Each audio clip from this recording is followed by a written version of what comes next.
Hello everyone, today we are going to look the topic myocardial infarction, that is the MI. Myocardial infarction. तो जो MI होता है उसको हम लोग और क्या बोलते हैं? MI is also called as heart attack. क्या बोलते हैं? Heart attack, we called it heart attack. क्यों? क्योंकि it is the death of cardiac muscle due to prolonged ischemia. मतलब MI मतलब क्या होता है कि यहाँ पे जो कार्डियल मसल है उसकी डेथ हो रही है. क्यों? Due to prolonged ischemia. After that एक वर्ड आता है कि जो फ्रीक्वेंसी होता है, द फ्रीक्वेंसी फ्रीक्वेंसी राइजेस कब? विथ प्रोग्रेसिवली, विथ किसके साथ? एज के साथ बढ़ता है. और किसके साथ? With increasing atherosclerotic risk factor. अगर हम मेल जेंडर की बात करते हैं तो मिडिल एज की बात करते हैं तो मिडिल एज में क्या होता है? जो मेल जेंडर होते हैं, male gender, they have increase the relative risk of, there is increase of relative risk of MI. और वुमेन जो होते हैं वो प्रोटेक्टेड रहते हैं MI से रिप्रोडक्टिव ईयर्स में. ठीक है. और लेकिन जो पोस्ट मेनोपॉजल वुमेन होते हैं, क्योंकि वहाँ पे एस्ट्रोजन प्रोडक्शन डिक्लाइन हो जाता है, तो उसमें जो कोरोनरी आर्टरी डिजीजेज हैं, ठीक है ना, जो इस्कीमिक हार्ट डिजीज है, मोस्ट कॉमन डेथ हो जाता है इन द ओल्डर पेशेंट. और सबसे बड़ी बात है कि जो पोस्ट मेनोपॉजल, अगर हम लोग हार्मोनल रिप्लेसमेंट थेरेपी भी देते हैं तो उससे भी प्रोटेक्ट नहीं होता है. इनफैक्ट किसी केस में तो ऐसा होता है कि वो बढ़ा देता है. ठीक है. After this now we are going to लिख द पैथोजेनेसिस ऑफ MI. ठीक है. तो पैथोजेनेसिस में क्या आएगा? सबसे पहले आएगा that is the coronary artery, after that occlusion. क्या होगा? Coronary artery occlusion. तो कोरोनरी आर्टरी ऑक्लूजन में क्या होता है? सबसे पहले आप देखो कि एक एथेरोमेटस प्लैग, एन एथेरोमेटस जो प्लैग होता है, ठीक है ना, वो क्या होता है? दैट इज इरोडेड या फिर सडनली डिस्टर्ब हो जाता है. That is disturbed. ठीक है. कैसे? By endothelial injury.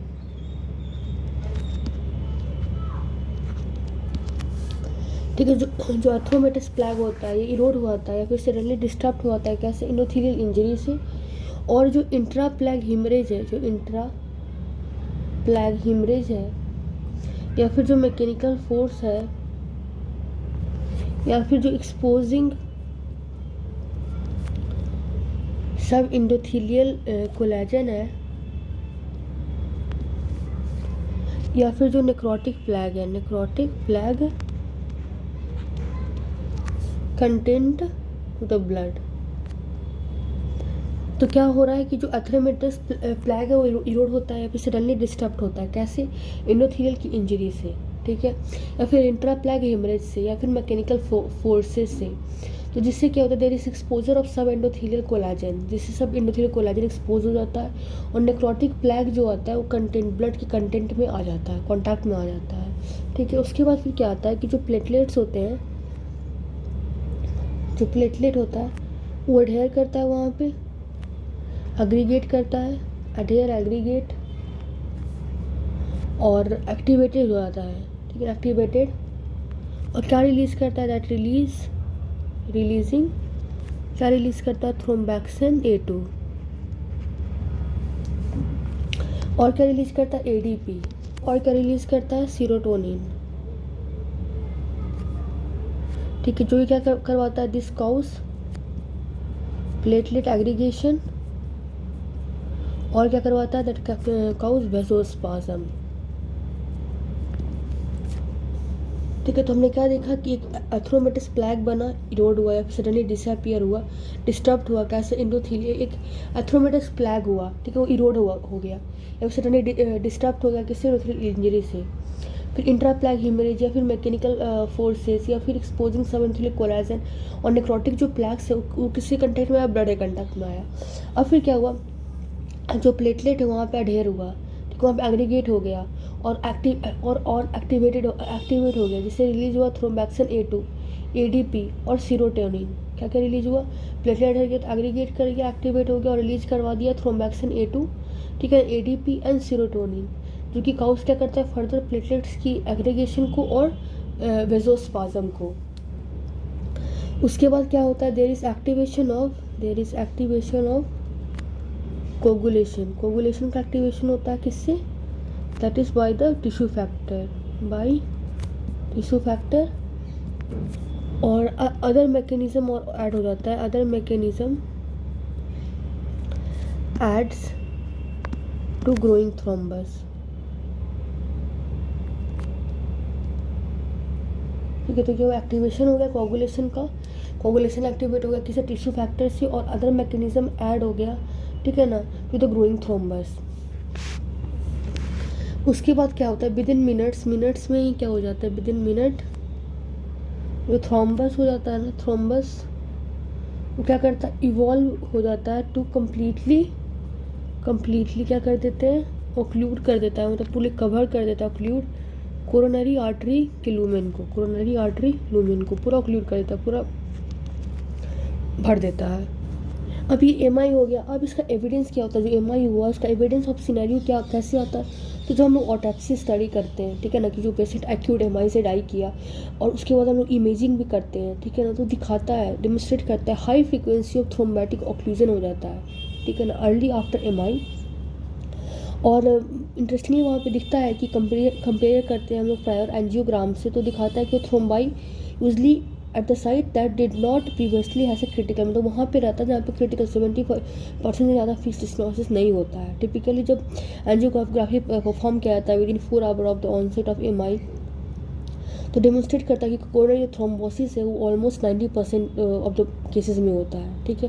हाउएवर जब एंजियोग्राफी परफॉर्म होता है 12 से 24 घंटे पे after the onset of symptom, तो एविडेंस जो थ्रोम्बोसिस का होता है 60%, मतलब 60% ही हमें दिखता है, ठीक है।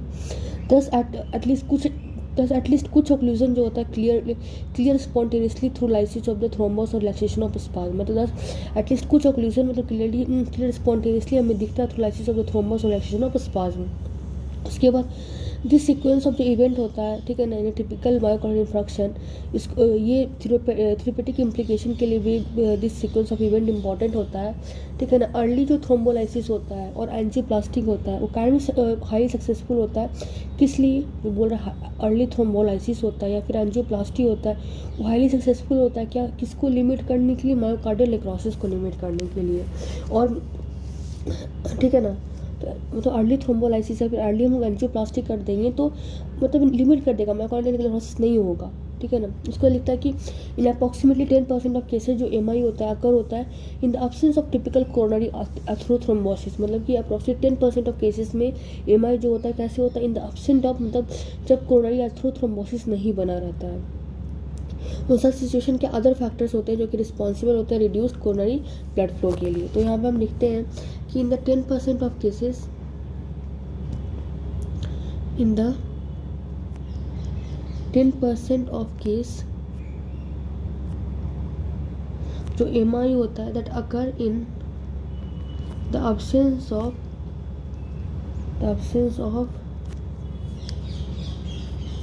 typical कोरोनरी एथेरोथ्रोम्बोसिस, मतलब उस समय कोरोनरी में एथेरोथ्रोम्बोसिस नहीं होता है, ठीक है ना। In this situation, in such situation क्या होता है, इन सच सिचुएशन अदर मैकेनिज्म होता है, जो अदर मैकेनिज्म ये क्या होता है, this may be responsible for reduced coronary blood flow, किसके लिए, कोरोनरी ब्लड फ्लो को रिड्यूस रखने के लिए। तो तो कौन कौन से मैकेनिज्म में जो रिड्यूस कोरोनरी फ्लो के लिए रिस्पॉन्सिबल होते हैं, तो इसमें जैसे एक होता है वैसोस्पाज्म। सो क्या होता है, that is the vasospasm. Vasospasm में क्या है कि विथ और विदाउट कोरोनरी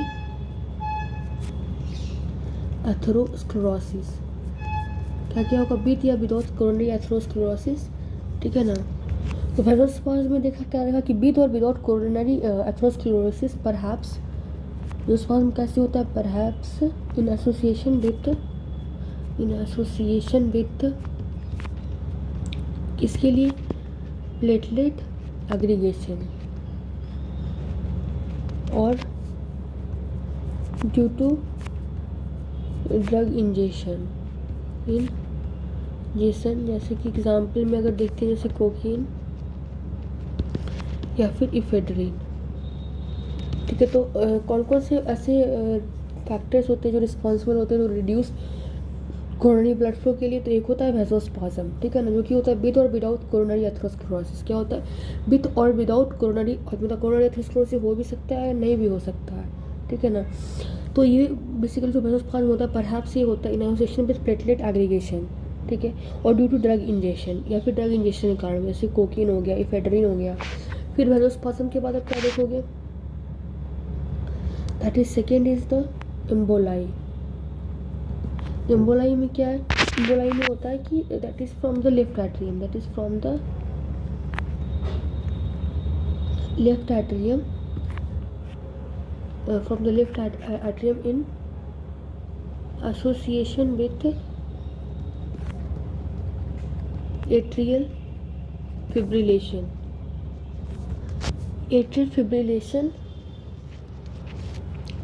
ठीक है ना, that is the left side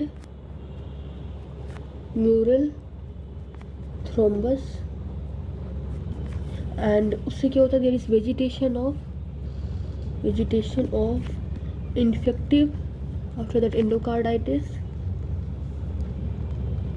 ठीक है, या फिर इंट्राकार्डियल प्रोस्थेटिक मटेरियल होता है, या फिर पैराडॉक्सिल इम्बोली होता है जो कि राइट साइड ऑफ हार्ट और तो पेरिफेरल वेन से ट्रांसवर्स होता है पेटेंट फोरामेन ओवेल में, और कहाँ चला जाता है, so this traverse in A patent foramen ओवेली वहाँ से इनटू कोरोनरी आर्टरी की तरफ। आफ्टर दैट थर्ड में आता है that is the uncommon cause of MI. और अनकॉमन काउज ऑफ एमआई में क्या होता है, this is without atherosclerosis. Uncommon cause of MI is without atherosclerosis, no thrombosis, without atherothrombosis. And इसमें क्या इंक्लूड करता है, दिस इंक्लूड द डिसऑर्डर्स, कहाँ पे, disorder of small intramural coronary vessel. This example is vasculitis, after that hematological abnormality, जिसमें क्या क्या आता है, जैसे कि example is like sickle cell anaemia, sickle cell disease, after that amyloid deposition in vascular wall, then after that there is vascular dissections, then marked hypertrophy, ठीक है, that is due to aortic stenosis, the lower systemic blood pressure or inadequate myocardial production during the cardiac surgery. ये सब uncommon cause of MI होता है जो कि without एथेरोथ्रोम्बोसिस होता है। क्या क्या this include the disorder of small जो इंट्राम्यूरल कोरोनरी वेसल्स होते हैं, जैसे कि वेस्कुलाइटिस हो गया, न्यूरोलॉजिकल एब्नॉर्मलिटी जैसे सिकल सेल एनीमिया हो गया, ब्लड डिपोजिशन हो जाता है कभी कभी वेस्कुलर वॉल में, वेस्कुलर डाइसेक्शंस हो जाता है, मार्क्ड हाइपरट्रॉफी जैसे आर्टेरियल स्टेनोसिस में हो जाता है, there is lower systemic blood pressure जैसे स्ट्रोक में हो जाता है, ठीक है, कार्डियल सर्जरी के टाइम में इनएडिक्वेट मायोकार्डियल प्रोटेक्शन होना, this are uncommon cause of MI. उसके बाद आता है उसके बाद आता है एक term that is called as myocardial response. तो मायोकार्डियल रिस्पॉन्स में क्या होता है, तो जो कोरोनरी आर्टरी का जो ऑब्स्ट्रक्शन होता है वो क्या करता है, डिमिनिश कर देता है ब्लड फ्लो को। कहाँ पे, to the region of myocardium, जिससे क्या होता है, इस्कीमिया हो जाता है। इस्कीमिया होने से क्या होता है, रैपिड मायोकार्डियल डिस्फंक्शन हो जाता है और इवेंचुअली वहाँ पे वस्कुलर कॉम्प्रोमाइज, मतलब प्रोलॉन्ग्ड वस्कुलर कॉम्प्रोमाइज हो जाता है, जिससे मायोसाइट की डेथ होने की चांसेस रहता है। ठीक है, तो जो एनाटॉमिकल रीजन की सप्लाई होता है आर्टरी से, वो रेफर्ड होता है सबसे एरिया ऑफ रिस्क, सबसे ज़्यादा एरिया ऑफ रिस्क से, ठीक है ना। और जो आउटकम होता है वो डिपेंड करता है प्रीडोमिनेटली ऑन कितना सीवियरिटी है एंड कितना ड्यूरेशन है, the duration of flow deprivation. तो here we are going to write that, तो here we are going to write कि सबसे पहले क्या होता है, there is coronary atrial obstruction होता है। ठीक है, कोरोनरी एट्रियम ऑब्स्ट्रक्शन हुआ, जिससे क्या हुआ, वहाँ पे जो there is diminished blood flow. ठीक है, डिमिनिश्ड ब्लड फ्लो हुआ कहाँ पे, to the region of myocardium. जो मायोकार्डियम जो रीजन है वहाँ पे डिमिनिश्ड ब्लड फ्लो हुआ, जिससे क्या हुआ, दिस काउज इक्सीमिया, दिस काउजिंग इक्सीमिया, इससे इक्सीमिया हो जाता है। ठीक है ना, और क्या होता है, रैपिड कार्डियल डिसफंक्शन हो जाता है। और फिर उसके बाद क्या होता है, there is prolonged vascular compromise, prolonged vascular compromise हो जाता है, जिसको हम लोग बोलते हैं मायोसाइट डेथ। ठीक है, और जो एनाटॉमिकल रीजन जो सप्लाई होता है आर्टरी से, उसको रेफर्ड, मतलब सबसे ज़्यादा एरिया ऑफ रिस्क होता है। और जो आउटकम होता है वो डिपेंड करता है कि मतलब कि कितना देर तक, कितना सीवियरिटी उसका ब्लड फ्लो कम हो रहा था, कितना फ्लो डिप्रिवेशन कितना देर के लिए कम हुआ। ठीक है, ये तो मतलब कॉमन सी बात है जो कि अनसेड भी है, तो समझ में आता है। उसके बाद आता है कि जो अर्ली बायोकेमिकल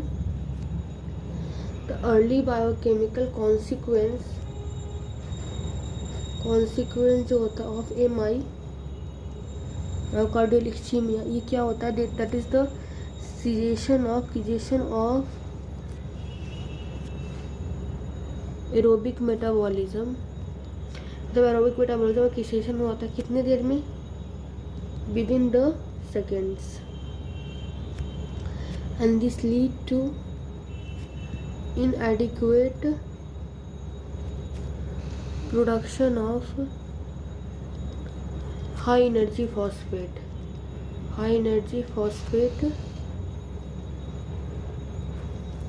जैसे कि एग्जांपल में हो जाएगा creatinine phosphate, then adenosine triphosphate. ठीक है, और क्या होता है, and there is accumulation of potentially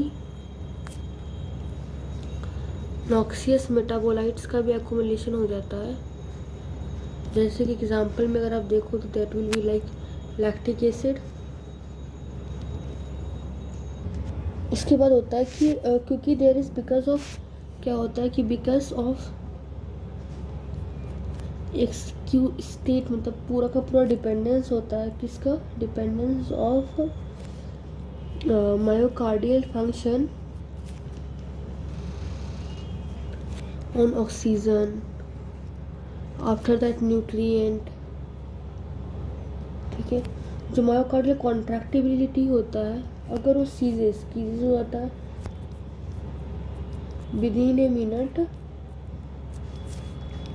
मतलब कि क्योंकि बहुत मायोकार्डियल जो फंक्शन है वो ऑक्सीजन पर, न्यूट्रिएंट पे पूरा डिपेंडेंट होता है, इसलिए मायोकार्डियल कॉन्ट्रैक्टिविटी 1 मिनट के अंदर ही मतलब कि रुक जाता है। ठीक है ना, on onset of severe ischemia. तो ऐसा लॉस ऑफ फंक्शन होता है, this contribute to decrease systolic pressure. ठीक है ना, सिस्टोलिक फंक्शन लॉन्ग बिफोर, मतलब मायोकार्डियल डेथ जब हो उससे पहले ही there is decrease systolic function हो जाता है। ठीक है, आफ्टर दैट, उसके बाद जैसे ही as there is onset of इक्सीमिया, so after the onset of इक्सीमिया, तो क्या होता है, मतलब कुछ कुछ चेंजेस होते हैं, that means that ultra structural changes like including जैसे कि मायोफिब्रिलर relaxation, after that glycogen depletion, after that cell and mitochondrial swelling. ये क्या होता है, that develop within a few minutes, ठीक है, after onset of ischemia,